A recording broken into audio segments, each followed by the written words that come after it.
Hello friends, welcome back to our channel पंखाल technology. और friends, आज की इस वीडियो में हम बात करेंगे ईपीएफओ पोर्टल पे जो अलर्ट आ रहे हैं वो क्या हैं, किस चीज़ के लिए हैं। वो सभी पीएफ मेंबर्स के लिए इंपॉर्टेंट है, साथ ही साथ सभी पेंशनर के लिए और एम्प्लॉयर के लिए काफ़ी इंपॉर्टेंट नोट अलर्ट है। तो फ्रेंड्स, आज की इस वीडियो में हम डिस्कस करेंगे ये दोनों टॉपिक।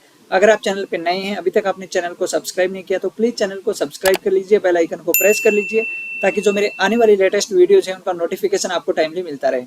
तो फ्रेंड्स, ये जो अलर्ट आपको देखने को मिल रहे हैं यूएन पोर्टल पे और आपका ईपीएफओ पोर्टल है उसके ऊपर, उसको जानने के लिए सबसे पहले हम जो फर्स्ट अलर्ट है उसके बारे में बात कर लेते हैं।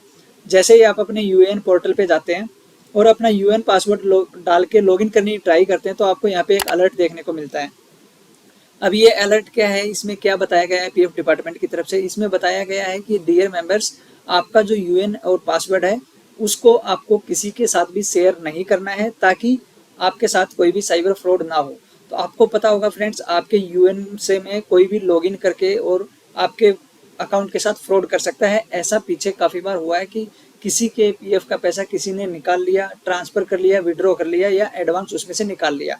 इसी को ध्यान में रखते हुए अभी ईपीएफओ ने ये अलर्ट जारी किया है, जिसमें यहाँ पे बताया गया है कि आपको अपना यूएन और पासवर्ड सिक्योर रखना है, किसी के साथ शेयर नहीं करना है। और इसके स्टेप बाय स्टेप कुछ प्रोसेस दिए हैं। सबसे पहला, जब भी आप अपने फ़ोन पे, लैपटॉप पे या कंप्यूटर पे अपना यूएन और पासवर्ड डाल के लॉगिन करते हैं, उससे पहले आपको चेक करना है कि आपके सिस्टम में एक एंटीवायरस जो अप टू डेट हो वो अपडेटेड होना चाहिए, इंस्टॉल होना चाहिए। Keep system updated and paste, यानी कि आपका सिस्टम अपडेटेड होना चाहिए, उसमें एंटीवायरस होना चाहिए।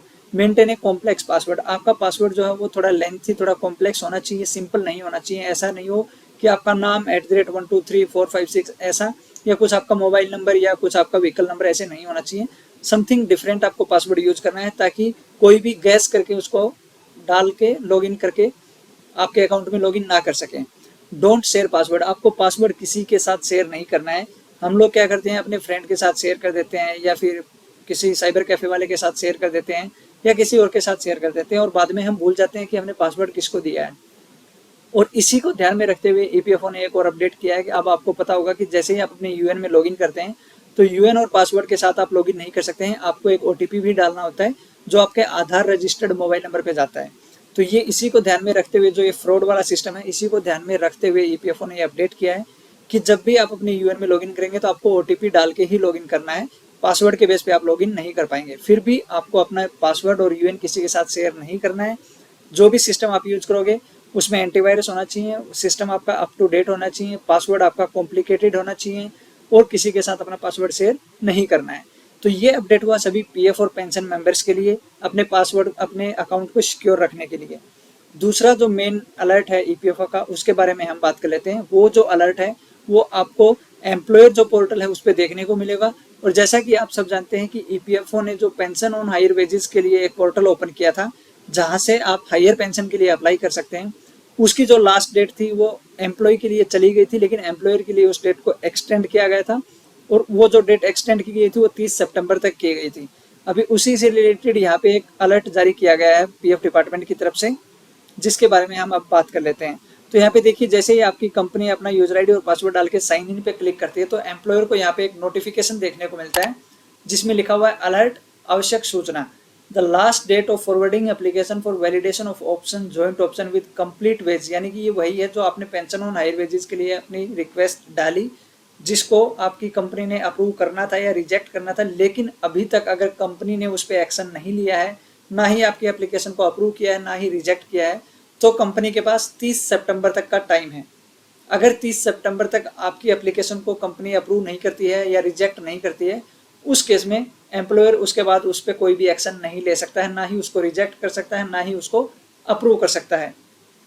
हालांकि इसके बाद क्या होगा, अगर वो अप्रूव करते हैं या अप्रूव नहीं करते हैं या रिजेक्ट भी नहीं करते हैं, तो क्या वो एप्लीकेशन पीएफ ऑफिस के पास जाएगी या नहीं जाएगी? क्योंकि अगर आपने रिक्वेस्ट डाल दिया पेंशन ऑन हायर वेजेस के लिए और आपकी कंपनी ने अप्रूव नहीं किया, उसमें आपका कोई फॉल्ट नहीं है, आपकी कंपनी ने उसको अप्रूव नहीं किया, तो उस केस में क्या वो रिक्वेस्ट जो आपकी पेंशन ऑन हायर वेजेस का वो पीएफ डिपार्टमेंट के पास पहुंचेगी या नहीं पहुंचेगी, उस पर अभी ऐसा कुछ क्लियर है नहीं।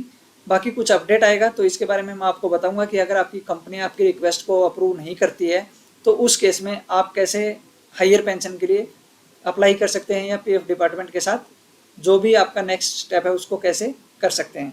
अब यहाँ पे लिखा हुआ है you are requested to forward application for validation of option joint option with complete wage detail to the field office at the earliest and must within the due date.